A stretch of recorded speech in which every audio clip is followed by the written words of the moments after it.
વિદ્યાર્થી મિત્રો, સ્વાધ્યાય 4માં હવે મોટા દાખલા શરૂ કરીએ છીએ. દાખલા નંબર 10. રાજેશ, પુષ્પા અને પ્રતિભા શ્રીનાથજી ટ્રેડર્સ નામની એક ભાગીદારી પેઢીના ભાગીદારો છે. તેમની વચ્ચે નફા નુકસાન વહેંચણીનું પ્રમાણ 2:3:1 છે. તારીખ 31/3/17 રોજનું તેમની પેઢીનું પાકું સરવ્યુ નીચે મુજબ છે. એટલે આપણને 31/3/17 એમનું પાકું સરવ્યુ આપેલું છે, જેમાં આપણને જુઓ કે મૂડી દેવા બાજુ ત્રણેયની મૂડી આપેલી છે, પછી 10%ની બેંક લોન, પછી ચાલુ દેવામાં લેણદારો, દેવી હુંડી, કારીગર, નફાભાગ ભંડોળ, ચૂકવવાના બાકી ખર્ચા. સામે મિલકત લેણા બાજુ પહેલાં બિનચાલુ મિલકતોમાં જુઓ તો જમીન, મકાન, યંત્રો, રોકાણો, પછી ચાલુ મિલકતોમાં દેવાદારો, લેણી હુંડી, આખર સ્ટોક, બેંક શિલ્લક, રોકડ શિલ્લક અને મળવાની બાકી આવક. આ રીતે આપણને એક પાકું સરવ્યુ આપેલું છે, જે તમારી પાસે ચોપડી કે PDF આપેલી છે એની અંદરથી તમારે જોઈ લેવાનું રહેશે. હવે પાછળના પેજ ઉપર જુઓ તો આપણને એવું કીધું છે કે ઉપરોક્ત પાકા સરવૈયાની તારીખે ભાગીદારોએ નફા નુકસાન વહેંચણીનું પ્રમાણ બદલીને 1:1:1 નક્કી કર્યું.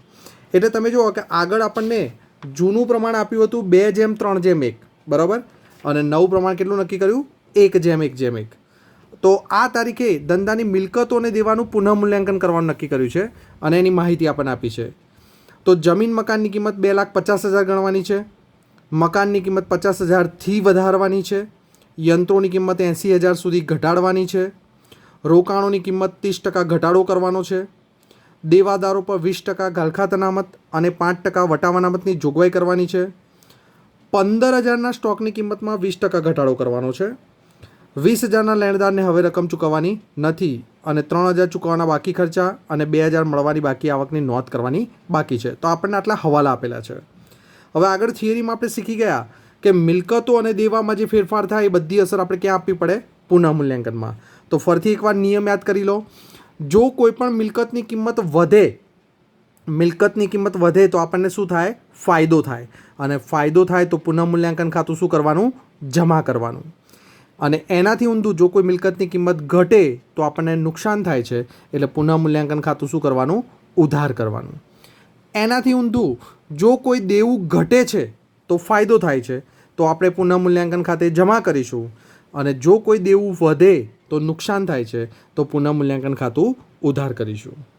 હવે આપણને એવું કીધું છે કે ઉપરની માહિતી પરથી ભાગીદારી પેઢીના ચોપડે આમનોંધ લખી અને પુનઃમૂલ્યાંકન ખાતું તૈયાર કરો. એટલે સૌથી પહેલાં આપણે આ વ્યવહારોની આમનોંધ લખવાની છે. તો તમે જુઓ, પહેલો વ્યવહાર આપણને શું કીધું છે? જમીનની કિંમત 2,50,000 સુધી વધારવી. તો હવે આપણને જે પાકું સરવ્યુ આપેલું છે એમાં આપણે જોઈ લેવાનું કે જમીન આપણને કેટલાની આપેલી છે? 1,80,000. હવે 1,80,000ની જમીન છે અને હવે એની કિંમત આપણે કેટલી ગણવાની છે? 2,50,000. તો 250માંથી 180 માઇનસ કરો તો 2,50,000માંથી 1,80,000 ગયા એટલે કેટલા વધ્યા? 70,000. તો એનો અર્થ એવો થયો કે જમીનની કિંમતમાં શું થશે? 70,000 રૂપિયાનો વધારો થશે. તો હવે પહેલી આમનોંધ આપણે લખીશું.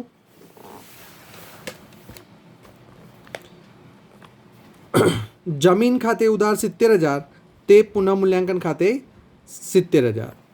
હવે અહીંયા તમે જુઓ કે સાથે સાથે તમે બીજી કોઈ મિલકતમાં પણ વધારો થતો હોય તો જોડે જ આમનોંધ લખી શકો છો. જેમ કે અહીંયા મેં મકાન પણ ઉધાર કર્યું છે, કારણ કે આપણને પહેલા વ્યવહારોમાં જો મકાનની કિંમત 50,000 વધારવી એવું આપેલું જ છે, બરાબર. જે પહેલો હવાલો હતો એની અંદર તમે જુઓ કે જમીનની કિંમત 2,50,000 સુધી વધારવાની હતી અને મકાનની કિંમત 50,000થી વધારવાની હતી, બરાબર. એટલે રકમ ખાસ સમજો, અહીંયા 2,50,000 સુધી એટલે 180 + 70 એટલે આપણે વધારાના કેટલા કરવાના? 70. જ્યારે અહીંયા મકાનની કિંમત 50,000થી વધારવી એટલે 50,000 વધારવાના હતા. તો 70,000 અને 50,000. તો જમીનની કિંમત 70,000 વધી એટલે જમીન ખાતે ઉધાર 70,000, મકાન ખાતે ઉધાર 50,000 અને તે પુનઃમૂલ્યાંકન ખાતે જમા થશે 1,20,000, કારણ કે આપણને 1,20,000 શું થયો? ફાયદો થયો. બાબત જે જમીન અને મકાનની કિંમતમાં વધારો નોંધ્યો તેના. બીજો હવાલો છે યંત્રોની કિંમત 80,000 સુધી ઘટાડવી.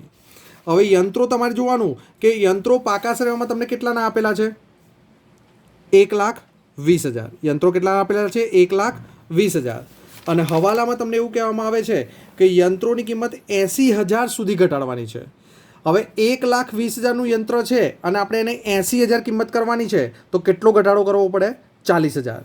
હવે યંત્ર એ મિલકત છે, મિલકતની કિંમત ઘટે એટલે આપણને શું થાય? નુકસાન થાય. એટલે પુનઃમૂલ્યાંકન ખાતે ઉધાર 40,000 તે યંત્રો ખાતે 40,000. બરાબર. પુનઃમૂલ્યાંકન ખાતે ઉધાર 40,000 તે યંત્ર ખાતે 40,000 બાબત જે યંત્રોની કિંમતમાં ઘટાડો નોંધ્યો તેના. ત્યાર પછી ત્રીજો હવાલો છે રોકાણોની કિંમત 30% ઘટાડો કરવો. તો રોકાણોની કિંમતમાં આપણે 30% ઘટાડો કરવાનો છે. પાકા સરિયામાં જુઓ રોકાણો કેટલાના છે, તો પાકા સરિયામાં રોકાણો આપણને કેટલા આપેલા છે? 40,000ના. તો 40,000ના 30% કરો. 40,000ના 30% કેટલા થશે? 12,000. તો 12,000 રૂપિયા ઘટાડો કરવાનો છે. તો એ પણ આપણું શું કહેવાય? નુકસાન કહેવાય. તો પુનઃમૂલ્યાંકન ખાતે ઉધાર 12,000, પુનઃમૂલ્યાંકન ખાતે ઉધાર 12,000 તે રોકાણો ખાતે 12,000. બરાબર. બાબત જે રોકાણોની કિંમતમાં ઘટાડો નોંધ્યો તેના. ત્યાર પછી દેવાદારો પર 20% ગાલખાત અનામત અને 5% વટાવ અનામતની જોગવાઈ કરવાની છે. બરાબર. ચોથો હવાલો જુઓ, દેવાદારો પર 20% ગાલખાત અનામત અને 5% વટાવ અનામતની જોગવાઈ કરવાની છે. તો પાકા સરિયામાં જુઓ દેવાદારો કેટલાના છે? 50,000. તો સૌથી પહેલાં આપણે શું કરવાનું? 50,000ના 20%. તો 50,000ના 20% કરીએ એટલે કેટલા થાય? 10,000. 50,000ના 20% કરીએ એટલે કેટલા થાય? 10,000. એટલે ગાલખાત અનામત કેટલી આવશે? 10,000. હવે તમે આગળ વાર્ષિક હિસાબો શીખેલા છો એટલે તમને ખ્યાલ છે કે હવે વટાવ અનામત શોધવું હોય તો પહેલાં દેવાદારોમાંથી ગાલખાત અનામત શું કરવું પડે? માઇનસ. એટલે આ 50માંથી 10 માઇનસ કરીશું એટલે કેટલા વધશે? 40,000. તો હવે 40,000ના 5%. તો 40,000ના 5% કેટલા થાય? 2,000. 40,000ના 5% કેટલા થાય? 2,000. તો વટાવ અનામત કેટલું આવશે? 2,000. એટલે ગાલખાત અનામત 10,000 અને વટાવ અનામત 2,000. બંને આપણું નુકસાન જ છે. એટલે પુનઃમૂલ્યાંકન ખાતે ઉધાર કેટલા થશે? 12,000.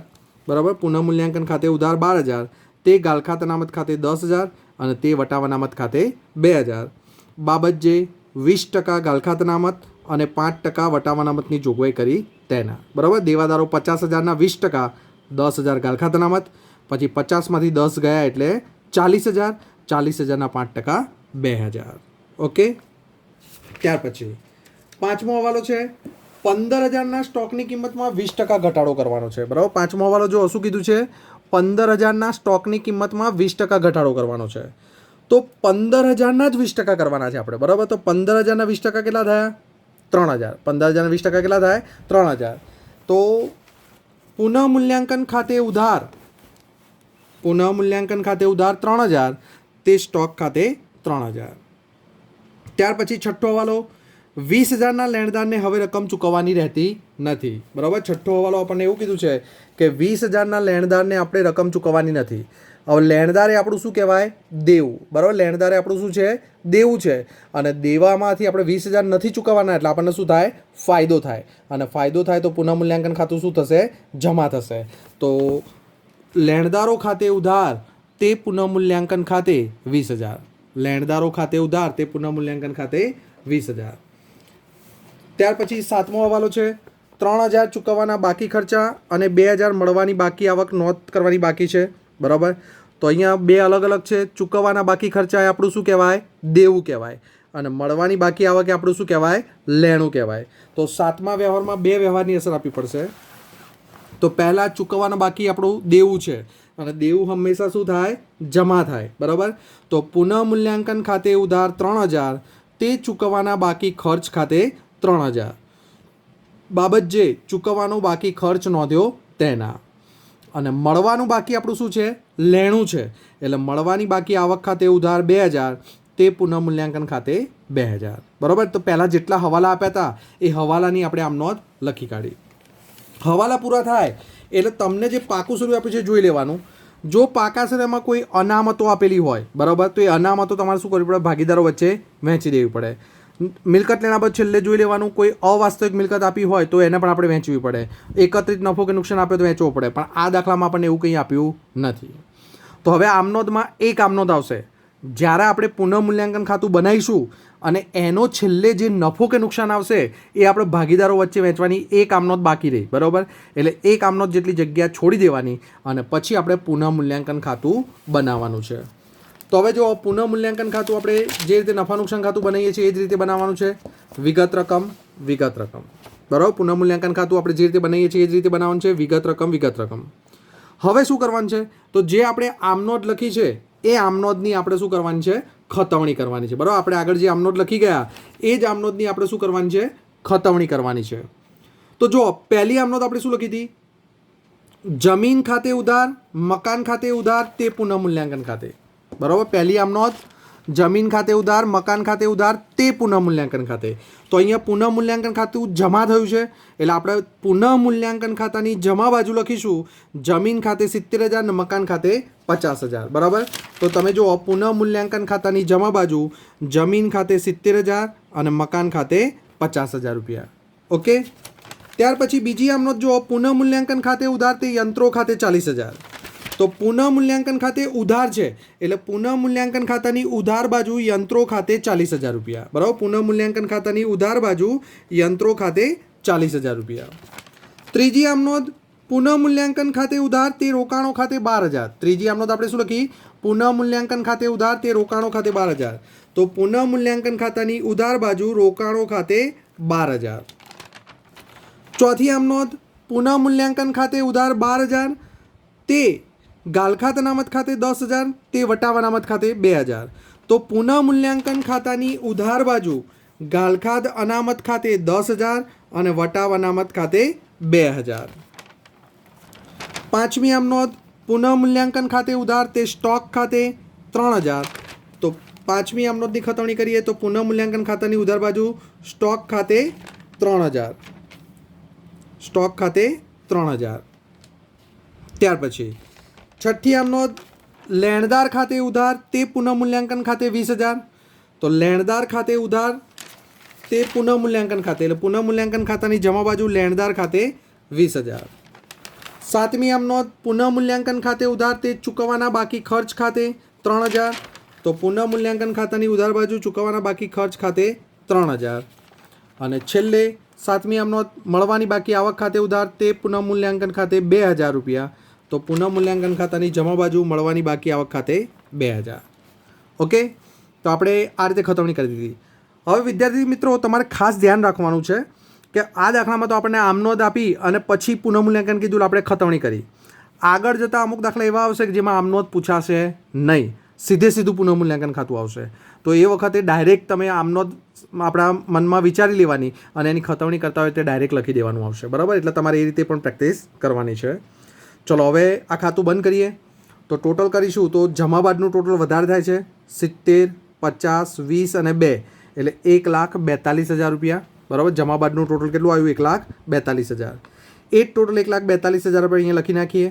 એમાંથી ઉધાર બાદના 40,000, 12,000, 10,000, 2,000, 3,000, 3,000 આટલા માઇનસ કરી દેવાના છે. તો 1,42,000માંથી આ બધું તમે કેલ્ક્યુલેટરમાં માઇનસ કરો એટલે ડિફરન્ટ કેટલું આવશે? 72,000 રૂપિયા. બરાબર. ડિફરન્ટ કેટલું આવ્યો? 72,000 રૂપિયા આવ્યો. તો જમા બાજુનું ટોટલ વધારે થયું અને ઉધાર બાજુ ડિફરન્ટ મળ્યો એટલે આને શું કહેવાય? પુનઃમૂલ્યાંકન ખાતાનો નફો કહેવાય. આને શું કહેવાય? પુનઃમૂલ્યાંકન ખાતાનો નફો. જે આપણે ત્રણેય ભાગીદારો વચ્ચે એમના નફા નુકસાનના જૂના પ્રમાણમાં, ખાસ ધ્યાન રાખજો કે અહીંયા દાખલામાં તમને જૂનું અને નવું બંને પ્રમાણ આપેલા છે, પણ આ પુનઃમૂલ્યાંકન ખાતાનો નફો કે નુકસાન ભાગીદારો વચ્ચે હંમેશા એમના કયા પ્રમાણમાં વહેંચાય? જૂના પ્રમાણમાં. તો જૂનું પ્રમાણ છે 2:3:1. કેટલું છે? 2:3:1. એટલે 2:3:1 એટલે ટોટલ કરીએ તો કેટલું થાય? 6 થાય. તો આપણે શું કરવાનું? 72,000 ભાગ્યા 6. 72,000 ભાગ્યા 6 કરીએ એટલે કેટલા આવે? 12,000. તો જેનો એક ભાગ છે એને કેટલા મળશે? 12,000. બે ભાગવાળાને કેટલા મળે? 24,000. અને 3 ભાગવાળાને કેટલા મળે? 36,000. બરાબર. 2:3:1 તો 24,000, 36,000 અને 12,000 રૂપિયા એમને નફો મળ્યો. હવે આ નફો એમના મૂડી ખાતે લઈ જવું પડે. આપણે ક્યાં લઈ જવું પડે? એમના મૂડી ખાતાની જમા બાજુ. પણ અત્યારે આપણી પાસે મૂડી ખાતા માંગ્યા નથી એટલે અહીંયા આપણો દાખલો પૂરો થાય. પણ આગળ તમે જો આમનોંધમાં આપણે એક આમનોંધ કરવાની બાકી રાખી હતી, તો હવે આપણે એ આમનોંધ કરવાની છે. તો તમે જુઓ કે આ જે નફો આવ્યો એની અસર આપણે પુનઃમૂલ્યાંકન ખાતામાં કઈ બાજુ આપી? ઉધાર બાજુ. તો આની આમનોંધ શું થાય? પુનઃમૂલ્યાંકન ખાતે ઉધાર અને આ ત્રણેય ખાતે શું થાય? જમા. તો આમનોંધમાં 8મી આમનોંધ પુનઃમૂલ્યાંકન ખાતે ઉધાર 72,000, તે રાજેશના મૂડી ખાતે 24,000, તે પુષ્પાના મૂડી ખાતે 36,000 અને તે પ્રતિભાના મૂડી ખાતે 12,000. બાબત જે પુનઃમૂલ્યાંકન ખાતાનો નફો ભાગીદારો વચ્ચે વહેંચ્યો તેના. બરાબર. તો આ મોટા દાખલા જે છે એ આપણે આ રીતે ગણવાના છે. આમાં આપણને ફક્ત આમનોંધ અને પુનઃમૂલ્યાંકન ખાતું માગ્યું હતું તો આપણે એટલું તૈયાર કર્યું. આગળ જતાં તમને મૂડી ખાતા, પછી પુનઃમૂલ્યાંકન પછીનું પાકું સરયું બનાવવાનું પણ પૂછાશે. બરાબર. આ ચેપ્ટરનો આ જે મોટો દાખલો છે એ તમને પહેલી પરીક્ષામાં, જે સ્કૂલ લેવલે પહેલી પરીક્ષા થશે એ પ્રથમ પ્રીમ પરીક્ષા, એની અંદર તમને પૂછવામાં આવશે.